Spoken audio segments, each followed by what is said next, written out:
За өдрийн минь одоо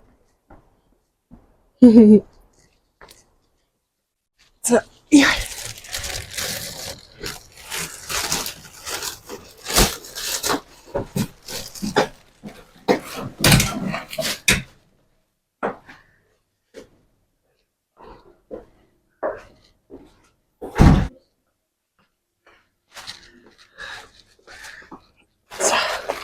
Дэшээ 3 давхарт гэсэн.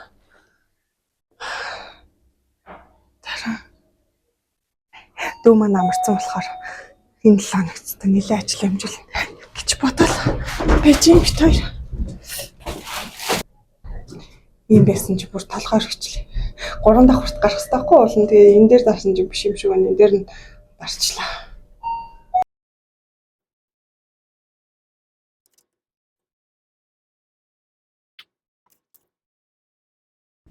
За микрофон маань ажиллаагүй дуугүй бичигдчихжээ. Тэгээд ер нь бол аз хур дэлгүүрийн нарны зам дагуу ярилдаг аз хур номын дэлгүүрийн маань 3 давхарт би дэвтрээ өнөөдөр байршуулсан байгаа. За тэгээд нааса маань бас явж хамт бичлэг хийж өгсөн байгаа.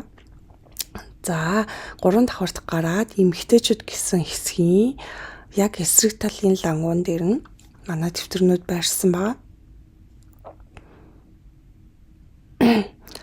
За ингээд 3 дэвтэрнүүд маань харагдаж байна. За тэгэхээр энэчнээс та хэд маань ирж авах боломжтой болох нэ. За тэгэхэд ер нь бол 60 хоногийн хугацаанд хэрвээ нэг ч дэвтэр гарахгүй байх юм бол буцаад би дэвтрээ зарахгүйгээр надад буцааж өгөх юм бэлээ. Тэгэхээр та нар манаас очиж аваарай. Тэгээ ер нь бол 2 салбараар нь худалдаалагдана. Нэг нь болохоор нарны зам дагуу аз хур номын дэлгүүр, нөгөөх нь багшийн дээдийн буудал дээр байдаг аз хур номын дэлгүүр дээр худалдаалах юм билээ. За тэгээд энэ 3 дэвтэрний маань үнийг та хэд маань мэдж байгаа. Хүүхдийн дэвтэр 19,000, томчуудын дэвтэр маань 29,000, тэгээд үндсэн дэвтэр 49,000 төгрөгийн үнэтэй худалдаалж байгаа. За тэгээд та нар маань ингээд очиод аваарай.